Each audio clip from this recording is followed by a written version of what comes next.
아직 동이 트이지 않는 새벽에 대제사장의 뜰에는 모닥불 주위에 사람들이 모여있고 곳곳에 횃불이 대제사장의 사절을 밝히고 있습니다.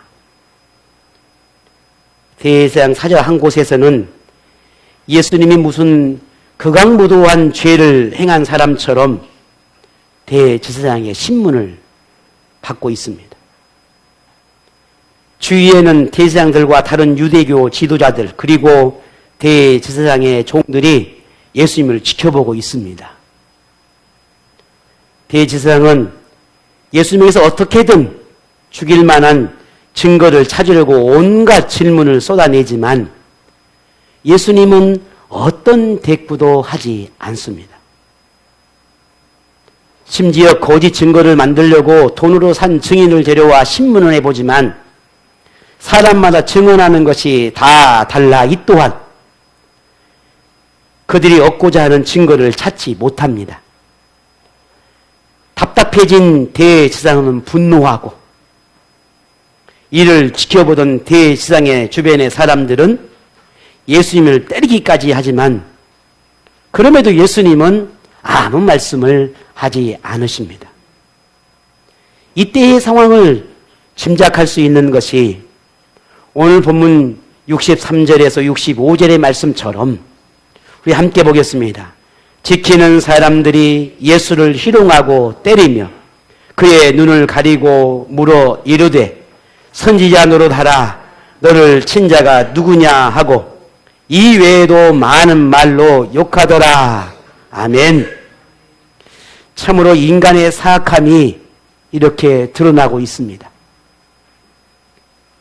예수님이 선지자라는 것을 증명하라며 눈을 가리고는 여러 사람들이 예수님을 때리는 것입니다. 그리고 누가 때렸는지 맞춰보라는 겁니다. 이게 사람들의 모습입니다. 예수님이 이런 모욕적인 상황에서도 침묵하고 희롱을 당하고 욕을 먹고 온갖 조롱을 받으면서도 어떤 행동도 하지 않고 있는 것이 예수님이 선지자가 아니어서가 절대로 아닙니다. 오직 아버지 하나님의 뜻인 죄인을 구원하고자 하신 구원자의 사명을 완수하기 위해 십자가에 죽기까지 참아야 하고 견뎌야 했기 때문입니다. 그렇게 예수님이 수모를 받는 사이에 금요일 아침이 밝아옵니다. 유대교 지도자들은 하나같이 예수님에게서 죄목을 찾으려 하지만 뜻대로 되지 않습니다. 대제사장이 다시 묻습니다. 네가 그리스도냐? 네가 진정 정령 하나님의 아들 그리스도냐?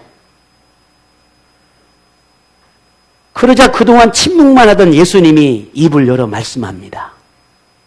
본문 67절 68절이죠. 같이 봅니다.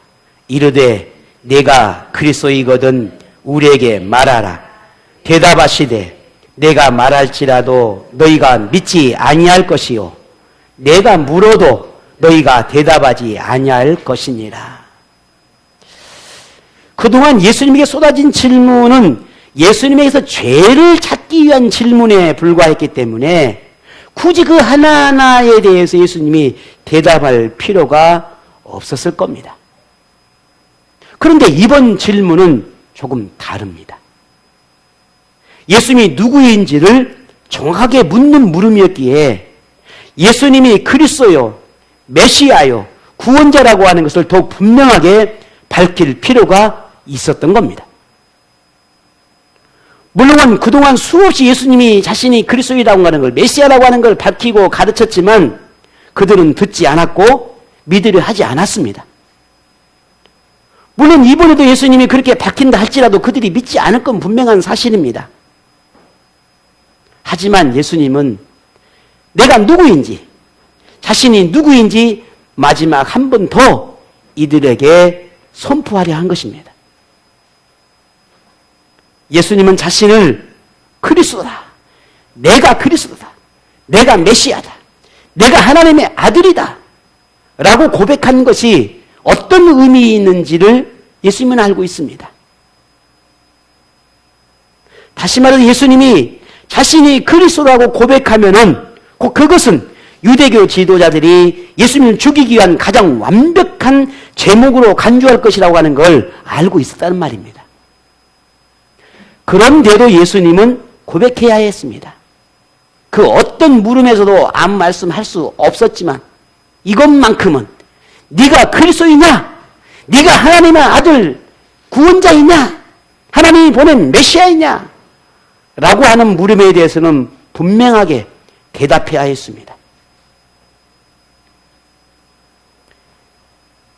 그래서 본문 69절에 그러나 이제부터는 인자가 하나님의 권능의 우편에 앉아 있으리라 라고 하는 이 말씀을 통해서 예수님이 지금 내가 그리스도라고 하는 인정하는 순간부터 이미 예수님이 저들이 나를 죽일 거라고 하는, 내가 이 고백을 하는 순간 내가 죽음에 이를 거라고 하는 것을 예수님은 알고 계셨고 그 말씀을 오늘 이렇게 예시하는 말씀을 하시는 겁니다. 예수님은 자신을 그리스도라 하나님의 아들이라고 고백하는 순간 저들은 볼때처럼 달려들어 죽이려 할 것임을 알지만 그것이 저들이 반드시 알아야 할 진실이고 진리였기에 고백해야 했던 겁니다. 저들이 얼마나 큰 실수를, 큰 악을 행하는지를 그들 스스로가 깨달아야 했기 때문입니다. 혹 지금이 아니더라도 지금 저들이 하나님을 거역한 극악무도한 죄를 행하고 있음을 그의 후손들이 또한 알아야 했습니다. 지금 우리가 예수님이 십자가에 죽게 되었던 과정에 유대인들이 어떤 일을 저질렀는지 우리 지금 알고 있는 수 있었던 그 모든 이유도 여기에 있습니다. 예수님의 예시의 말씀은 그대로 드러납니다. 예수님이 자신을 그리스도라고 고백한 순간 유대교 지도자들은 흥분하기 시작합니다. 오늘 본문 71절을 같이 보지요. 그들이 이르되 어찌 더 증거를 요구하리요? 우리가 친히 그 입에서 들었노라 하더라. 아멘. 더 이상 다른 증거가 필요 없다는 겁니다. 이제 예수님을 죽일 만한 이유를 충분히 찾았다는 겁니다. 그런데 다른 증인이 아니라 스스로, 예수님이 스스로 고백했다는 거예요. 그러니 뭐 다른 증인, 증거가 필요 있겠냐? 이 순간을 마가는 이렇게 기록해놨습니다. 마가복음 14장 63절에 대제사장이 자기 옷을 찢으며 이르되 우리가 어찌 더 증인을 요구하리요? 라고 했습니다. 예수님이 자신을 그리스도라고 고백한 것이 이토록 흥분할 일인가? 거짓을 꾸미거나 속이려는 말이 아닌 진실을 말하는데 이것이 자기 옷을 찢고 분노할 일인가 하는 겁니다. 마태는 이런 유대교 지도자들의 흥분한 이 상황을 이렇게 이야기하고 있습니다. 마태복음 26장 65절에 이에 대제사장이 자기 옷을 찢으며 이르되 그가 신성 모독하는 말을 하였으니 어찌 더 증인을 요구하리요? 보라, 너희가 지금 이 신성 모독하는 말을 들었도다 라고 했습니다. 예수님이 신성 모독죄, 다시 말해 하나님을 모독했다는 겁니다. 하나님을 경멸하고 무시하고 더럽혔다는 겁니다. 그러니 마땅히 죽여야겠다는 거지요. 신성 모독이라고 하는 것은 죄인인 이 인간에게는 해당하는 것입니다. 예수님과는 전혀 상관없습니다. 오히려 신성 모독에 해당하는 죄를 지었다면 예수님이 아니라 하나님이 보낸 예수님을 무시하고 조롱하고 때리고 희롱하는 대제사장과 그리고 주변의 유대교 지도자들일 것입니다.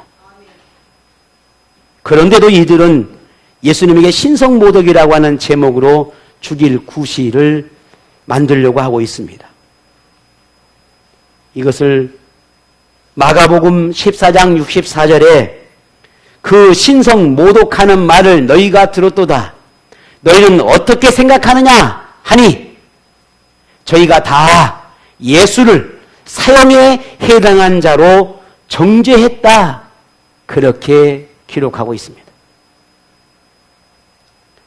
유대교 지도자들은 자신들이 율법을 지키기 위해 유대교의 질서와 전통을 지키기 위해 예수님을 죽여야 한다고 생각하고 있습니다. 그들에게 예수님은 유대를 무너뜨리는 반유대주의요, 백성들의 정신을 흐트러뜨리고 유대교 지도자들의 권위를 짓밟기 위해 당을 만든 폭력배요, 그 우두머리였습니다. 더욱이 스스로 구원자니 메시아니 그리스도라고 하나님을 모욕하니 반드시 예수님을 처단해야 되겠다라고 그렇게 강조하고 있는 겁니다. 이렇게 주장하는 유대교 지도자들이 신성모독에 해당한 죄를 지은 것이지요. 그들이야말로 사형에 해당한 죄를 지었다는 것입니다. 그랬음에도 그들은 자신을 인정하지 않습니다. 그런 악한 죄를 지었음에도 불구하고 자신이 얼마나 큰 죄를 지었는지를 모릅니다. 오늘날 세상이 보는 예수님은 누구일까? 기독교 창시자? 교회에서 강조하고 추종하고 있는 인물? 이스라엘 역사의 한 시대에 위대한 성의로 취급받았던 한 유대인? 어느 나라에든 존재할 법한 설화 속에 등장할 만한 그런 인물? 그런 주인공?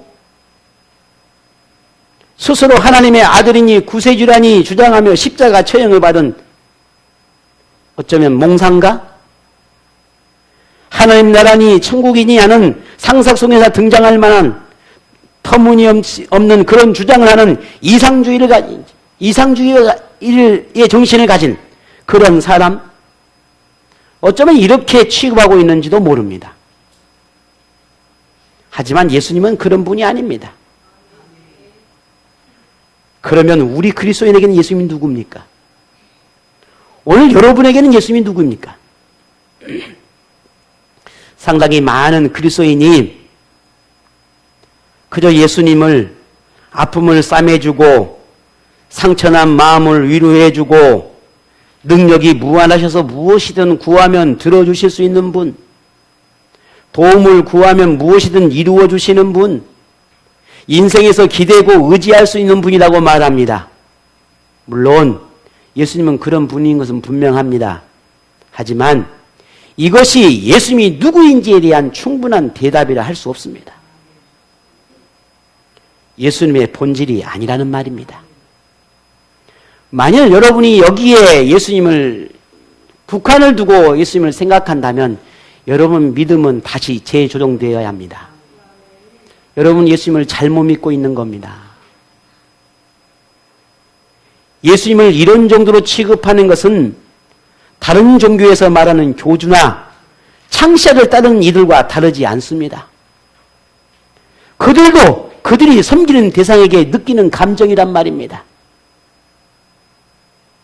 만일 이런 정도의 생각이라면 우상을 만들어 숭배하는 이들처럼 예수님을 우상으로 섬기는 것에 불과한 것입니다. 이것이 신성모독에 해당하는 것입니다.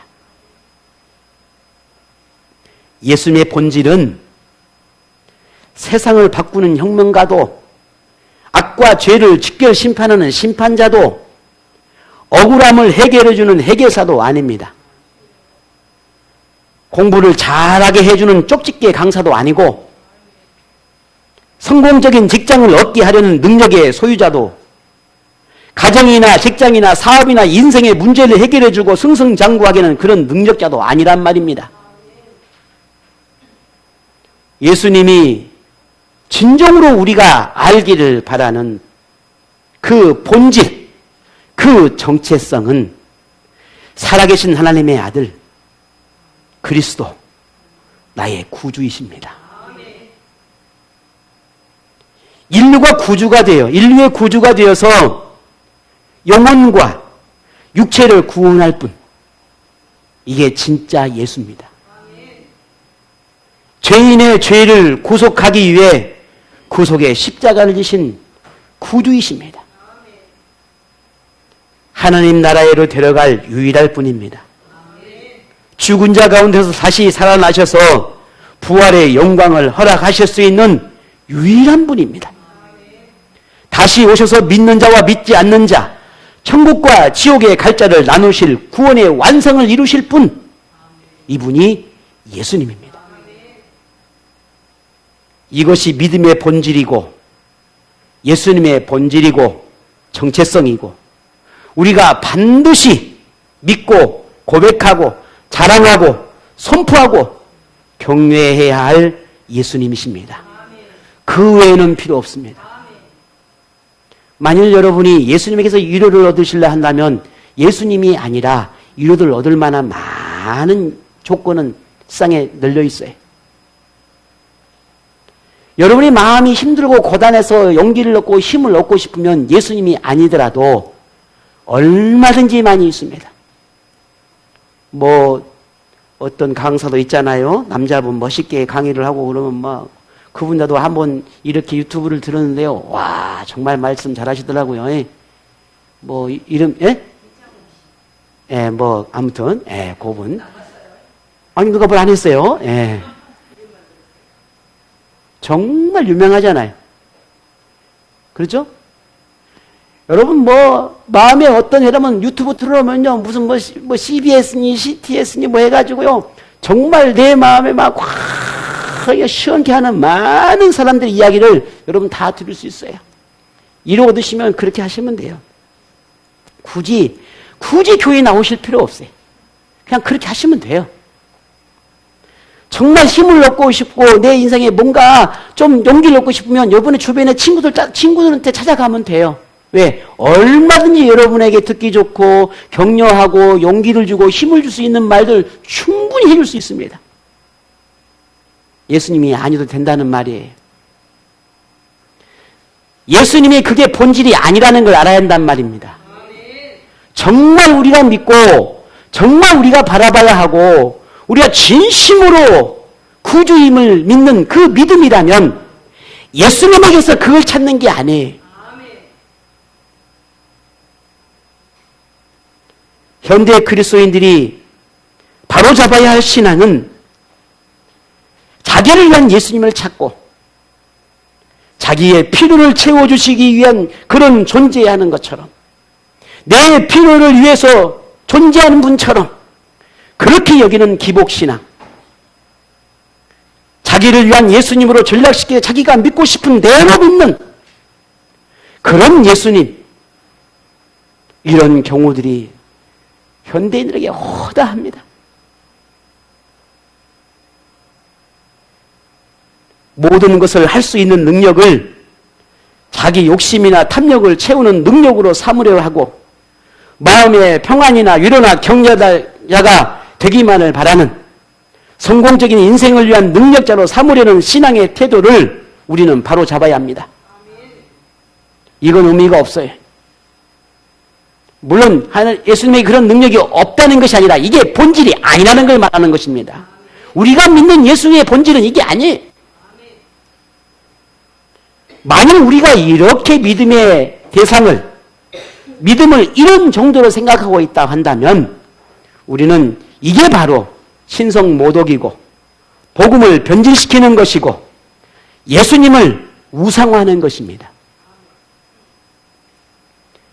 유대교 지도자들에게 예수님은 자기의 길을 막는 해방꾼이요, 거짓과 속임수로 사람의 정신을 혼미하게 하는 사기꾼이요, 마땅히 죽여 세상에서 사라지게 해야 하는 존재였겠지만 우리에게는 그 예수님이 영원한 생명을 주시고 우리에게는 영원한 하나님의 나라로 이끄시는 유일한 구주이십니다. 예수님 때문에 새로운 인생을 살게 되었고, 예수님 때문에 인생의 꿈이 생겼고, 예수님 때문에 험한 세상을 살아내야 하는 그 이유가 생겼습니다. 이것이 진짜 예수를 믿는 믿음의 본질입니다. 이것이 예수님의 본질이요, 이 땅에 오신 이유입니다. 이것을 우리가 찾아야 합니다. 그러므로 우리 아동부 친구들이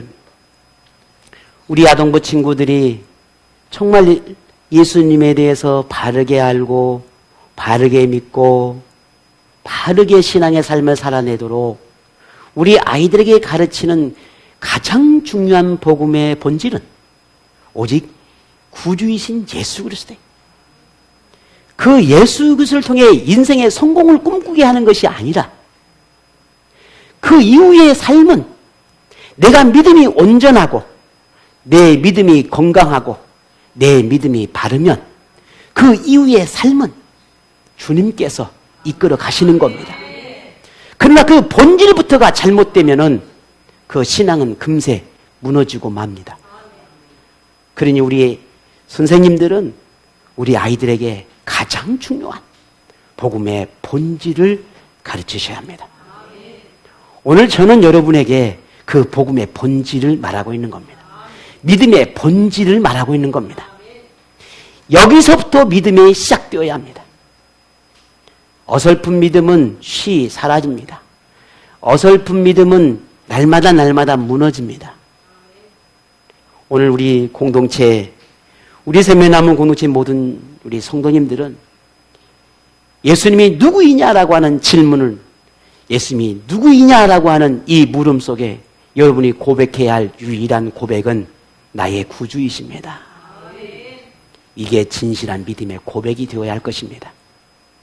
이제는 우리가 세상으로부터 예수님을 지켜내고 자기 이익을 위해 예수님을 이용하려는 사람들에게서 예수님의 정체성을 되찾아야 하겠습니다. 예수님이 구주이심을 믿지 못하는 이들에게 진실을 알리고 그 진실을 우리가 지켜내야 하겠습니다. 예수님이 다시 오실 날을 기다리며 영원한 생명을 사모하는 신앙의 자세를 가져야 하겠습니다. 마지막 그때를 생각하며 언제든 부름을 받을 준비를 하며 그날을 바라며 기도하고 기다리는 신앙을 가져야 하겠습니다. 예수님의 모든 교훈을 따라 지켜 행하고 신성 모독에 해당하는 죄를 범하지 않고 거룩함을 쫓아 살기 위해 우리를 유혹하고 넘어지게 하려고 하는 이 사탄의 유혹에 맞서며 그렇게 믿음을 지키며 사는 예수님의 정체성을 바로 세우고 바로 믿고 바로 전하는 참 그리스도의 삶이 여러분 모두에게 일어나기를 원합니다. 우리가 믿는 예수, 내가 고백하는 예수, 내가 꿈꾸는 예수, 내가 기대하고 소망하는 예수, 그분은 오직 나의 구주이십니다. 나의 위로자도, 내가 그분에서 내 상처난 아픔을 치료받는 치료자이나 그것이 전부가 아님을 말하는 것입니다.